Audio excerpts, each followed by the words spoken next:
अस्सलाम वालेकुम students, welcome to my channel doctor Irfan lectures. Students, आज हम मलेरिया के बारे में पढ़ेंगे। स्टूडेंट्स, मलेरिया का जो टॉपिक है हमारे पास, इस लेक्चर में हम जो चीज़ें कवर करेंगे वो ये है। आज हम मलेरिया के बारे में सबसे पहले पढ़ेंगे, इसकी डेफिनेशन पढ़ेंगे कि मलेरिया क्या है। उसके बाद हम पढ़ेंगे कि मलेरिया की कितनी स्पीशीज़ हैं। उसके बाद हम जाएंगे मलेरिया किस वजह से होती है, उसके काजेज़ पढ़ेंगे। उसके बाद हम देखेंगे इसके रिस्क फैक्टर्स कौन से हैं। फिर मलेरिया की हम लाइफ साइकिल पढ़ेंगे। उसके बाद हम मलेरिया के सिम्टम्स पढ़ेंगे। ये सब होने के बाद हम मलेरिया की डायग्नोसिस करेंगे, किस तरह हम मलेरिया को डायग्नोस कर सकते हैं, और आखिर में हम इसके ट्रीटमेंट के बारे में पढ़ेंगे। लेकिन उससे पहले अगर आप लोगों ने मेरा चैनल अभी तक सब्सक्राइब नहीं किया है तो सब्सक्राइब करें, फिर बेल के बटन पर टिक करें ताकि मैं जब भी न्यू लेक्चर अपलोड करूँ आप लोगों को नोटिफिकेशन आ जाए। तो आइए शुरू करते हैं। सबसे पहले हम मलेरिया की डेफिनेशन के बारे में पढ़ दें कि मलेरिया है क्या। इसमें क्या होता है स्टूडेंट्स के अगर हमारी बॉडी में कोई भी मॉस्किटो बाइट करता है तो वो एक प्लाज्मोडियम हमारी बॉडी के अंदर छोड़ देता है। तो वो प्लाज्मोडियम हमारे खून में गर्दिश करता है और आरबीसीज को और लिवर को दोनों को नुकसान पहुंचाता है, दोनों को इन्फेक्ट कर देता है। तो ये होती है मलेरिया। अब हम देखते हैं कि प्लाज्मोडियम की कितनी स्पीशीज़ हैं। स्टूडेंट्स, प्लाज्मोडियम की 5 स्पीशीज़ हैं। उनके नाम ये हैं: Plasmodium falciparum, Plasmodium vivax, Plasmodium oval, Plasmodium malariae और प्लाज्मोडियम नोलेसी। इसमें जो सबसे मोस्ट कॉमन और मोस्ट डेंजरस स्पीशीज़ है वो है प्लाज्मोडियम फैल्सीपेरम। ये बहुत कॉमन है और बहुत ही खतरनाक होती है। अब आते हैं एपिडेमियोलॉजी पे कि जो मलेरिया होता है कि दुनिया में कौन कौन से ममालिक में होता है। स्टूडेंट्स, यहाँ पे अगर आप गौर करें कि जो ग्रीन कलर में कंट्रीज़ हैं वहाँ पे मलेरिया नहीं होती, जबकि येलो कलर में जो कंट्रीज़ हैं वहाँ पे मलेरिया होती है। इस रीजन की बात करें तो यहाँ पे कनाडा और नॉर्थ अफ्रीका ये कंट्रीज़ आते हैं। और इस रीजन की बात करें तो इसमें यहाँ पे रशिया होता है, यहाँ पे यूरोप होता है, इसी तरह यहाँ पे ऑस्ट्रेलिया होता है। तो ये सारी कंट्रीज़ में मलेरिया नहीं होती, जबकि येलो कंट्रीज़ जो हैं जैसे यहाँ पे अफ्रीका हो गया, ये आपका एशिया होगा, तो ये सारे के सारे जो कंट्री है इनमें मलेरिया होती है। अब आते हैं कि मलेरिया कितने लोगों को अफेक्ट करती है। Students, malaria affecting 400 people world wide, it causes 2 million death each year. साल में 400 मिलियन लोगों को मलेरिया अफेक्ट करती है और 2 मिलियन साल में डेथ होती है खाली मलेरिया की वजह से। यानी कि मलेरिया साल में 2 लाख लोगों को अमवात का सबब बनता है। अब आते हैं रिस्क फैक्टर पे कि कौन कौन सी चीज़ें हैं जिनकी वजह से मलेरिया के होने के चांसेस बढ़ जाते हैं। सबसे पहली चीज़ है वो है travelling to the area where malaria is common. हर उस जगह पे ट्रैवल करना, सफ़र करना जहाँ पर बहुत ज़्यादा मच्छर होते हैं और जहाँ पे मलेरिया कॉमन होती है, तो वहाँ पे अगर बंदा कोई ट्रैवल करने जाएगा तो वहाँ पे उसको मलेरिया होने के चांसेस बढ़ जाते हैं। अगर कोई प्रेग्नेंट वूमेन है तो उसको भी मलेरिया के चांसेस बढ़ जाएंगे। अगर कोई बच्चे 5 साल से नीचे हैं उनकी उम्र, तो उनको भी मलेरिया होने के चांसेस ज़्यादा हैं। अगर किसी पेशेंट को HIV या एड्स है तो उसको भी मलेरिया होने के चांसेस ज़्यादा हो जाते हैं। तो ये सारे हैं रिस्क फैक्टर्स।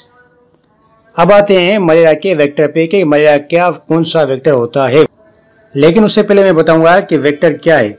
स्टूडेंट्स, वेक्टर जो होता है वो एजेंट होता है जो कैरी करता है कोई भी पैथोजन। मतलब मिसाल के तौर पर अगर मैं बताऊं कि जो मलेरिया होता है कि मलेरिया होता तो प्लाज्मोडियम की वजह से है, लेकिन प्लाज्मोडियम किसके ज़रिए इंसान की बॉडी में दाखिल होता है, वो है मच्छर के ज़रिए। यानी कि एक मच्छर है जब इंसान को काटता है तो अपने मुंह के ज़रिए, सलाइवा के ज़रिए इंसान की बॉडी में प्लाज्मोडियम छोड़ देता है। तो मलेरिया तो प्लाज्मोडियम की वजह से होती है, लेकिन उसको ट्रांसमिट कौन करता है?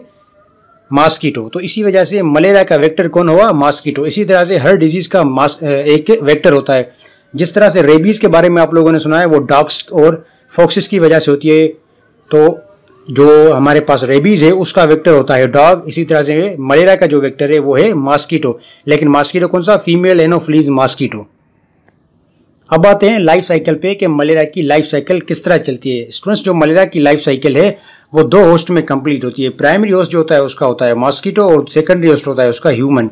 यानी कि सबसे पहले वो अपनी life cycle, primary life cycle वो मॉस्किटो में कंप्लीट करता है, उसके बाद वो ह्यूमन होस्ट में, इंसान में अपनी लाइफ साइकिल पूरी करता है।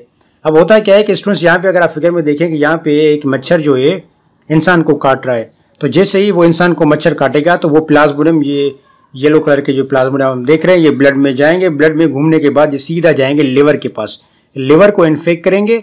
लिवर पे जाने के बाद अंदर वहाँ पे वो क्या करेंगे? मेरोजोइट्स में, वो प्लाज्मोडियम मेरोजोइट्स में कन्वर्ट हो जाएंगे और वो मेरोजोइट्स क्या हो जाएंगे? बाहर आ जाएंगे। तो वो फिर आरबीसीज पे अटैक करेंगे ब्लड में। उसके बाद वो गैमेटोसाइट्स बनाएंगे। फिर वो गैमेटोसाइट से गैमेट्स में कन्वर्ट हो जाएंगे, कुछ मेल गैमेट्स में और कुछ फीमेल गैमेट्स में कन्वर्ट हो जाएंगे और फिर दोनों फ्यूज हो जाएंगे, जिसको हम कहेंगे जायगोट। तो ये जायगोट बनता है हमारे पास कहाँ पे, ये मॉस्किटो के अंदर बनता है। तो ये मॉस्किटो फिर इन दोनों गैमेट्स को उठाता है और अपनी बॉडी के अंदर इनको जायगोट में कन्वर्ट करता है। फिर मॉस्किटो के अंदर जो है ना, इसकी क्या होती है, फर्टिलाइजेशन होती है, फिर वहाँ पे अगेन मियोसिस होती है, फिर वो मच्छर के सलाइवरी ग्लैंड्स में बैठ जाता है। फिर जैसे ये मच्छर इंसान को काटता है, अगेन जो है ना, ये साइकिल यहाँ से शुरू हो जाती है। तो इस तरह जो मलेरिया की लाइफ साइकिल है प्राइमरी होस्ट और सेकंड होस्ट में कंप्लीट हो जाती है। अब आते हैं इंक्यूबेशन पीरियड पे। इंक्यूबेशन पीरियड वो होता है कि जिस पीरियड में मतलब इतना वक्त लेता है कोई भी डिजीज अपने साइंस एंड सिम्टम्स जाहिर होने में, उसको इंक्यूबेशन पीरियड कहते हैं।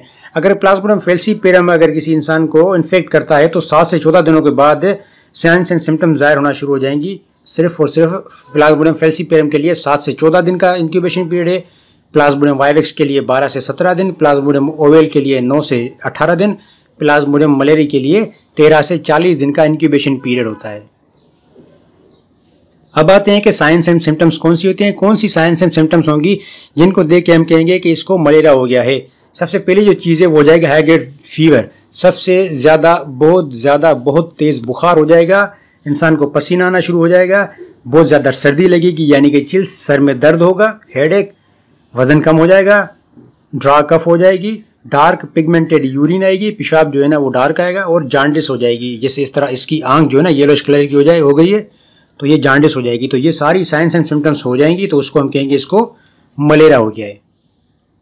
अब आते हैं कि डायग्नोसिस पे। डायग्नोसिस किस तरह होती है, सबसे पहले हम जिसको मलेरिया हो गया है या हमें लगता है सब उससे हम पूछेंगे मेडिकल हिस्ट्री के, भाई आप किसी ऐसी जगह पे तो ट्रेवल नहीं करके आए जहाँ पे बहुत ज़्यादा मच्छर हैं या फिर वहाँ पे लोगों को मलेरिया बहुत ज़्यादा होता है, उस जगह पे तो उसने ट्रेवल नहीं किया।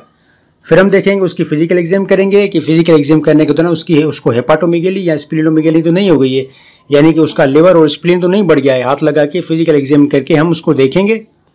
तीसरी चीज़ जो है हम लेबोरेटरी टेस्ट करेंगे। 3 किस्म के लेबोरेटरी टेस्ट से हमें पता लगता है कि इसको मलेरिया है या नहीं है। पहली है RDT, दूसरी है ELISA और तीसरी है PCR। RDT, ELISA, PCR rapid diagnostic test, enzyme linked immunosorbent assay और पॉलीमरेज चेन रिएक्शन। ये 3 टेस्टों करके हमें पता लग जाता है कि इसको मलेरिया है या नहीं, पॉजिटिव या नेगेटिव की रिजल्ट आ जाती है। अब हम देखते हैं कि अगर हम ऐसी क्या चीज़ें करें कि हमें मलेरिया ना हो, हम किस तरह प्रिवेंट कर सकते हैं। हम मॉस्किटो नेट्स के नीचे हम सोएं, जिस तरह ये मॉस्किटो नेट आप देख रहे हैं, अगर इसके नीचे रहेंगे तो इसमें अंदर मॉस्किटो नहीं घुस पाएगा, तो हमें मच्छर काटेगा भी नहीं, तो हमें क्या होगा, मलेरिया भी नहीं होगा। स्टेगनेंट वाटर जहाँ पे है तो वहाँ पे हम जाना अवॉइड करें। अगर हम कोशिश करें तो वहाँ पे पानी खड़ा होना ही ना दें, स्टेगनेंट वाटर हो ही ना, अगर है तो हम उसको ख़त्म करने की कोशिश करें। इंसेक्ट रिपेलेंट यूज़ करें अपनी आर्म्स पे और लिम्स पे और दूसरी जगह पे, ताकि वहाँ पे इंसेक्ट ना आए। और हम अपनी आर्म्स को कवर करें, लिम्स को कवर करें, upper limb, lower limb, full sleeve shirts पहने, ताकि कम से कम हमारी बॉडी एक्सपोज हो मच्छर को काटने के लिए। ये सारी चीज़ें हम प्रिवेंट के लिए हम यूज़ कर सकते हैं कि हमें मच्छर यानी कि मलेरिया हमें ना हो। अब आते हैं ट्रीटमेंट पे कि अगर किसी को मलेरिया हो जाती है तो उसका क्या ट्रीटमेंट है, उसका इलाज क्या है। अलग अलग है, प्लाज्मोडियम की स्पीशी के लिए अलग अलग ट्रीटमेंट है। अगर प्लाज्मोडियम वाइवेक्स, प्लाज्मोडियम ओवेल और प्लाज्मोडियम मलेरी, अगर इन तीनों में से कोई प्लाज्मोडियम की स्पीशी है तो उसके लिए ट्रीटमेंट हम कौन सा देते हैं, क्लोरोक्विन और प्रीमाक्विन दोनों मिक्स करके हम देते हैं, उसको मलेरिया ख़त्म हो जाती है।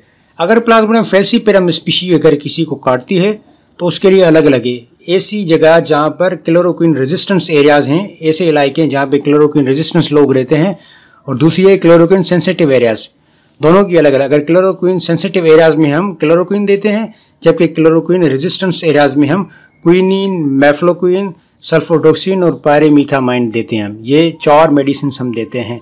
तो ये है हमारे पास है मलेरिया का ट्रीटमेंट। स्टूडेंट्स, अगर आप मेरी दूसरी लेक्चर सुनना चाहते हैं, जैसे टीबी के बारे में, एड्स के बारे में है, हाइपरटेंशन के बारे में, ब्रेन के बारे में, आई के बारे में, और भी मेरे बहुत सारे लेक्चर हैं, तो आप मेरे चैनल में जाके वहाँ पे आप दूसरी वीडियोस देख सकते हैं। अगर आपको मेरा लेक्चर अच्छा लगा तो मेरी वीडियो को लाइक करें, अपने दोस्तों के साथ शेयर करें और मेरे चैनल को सब्सक्राइब करें। Thanks for watching.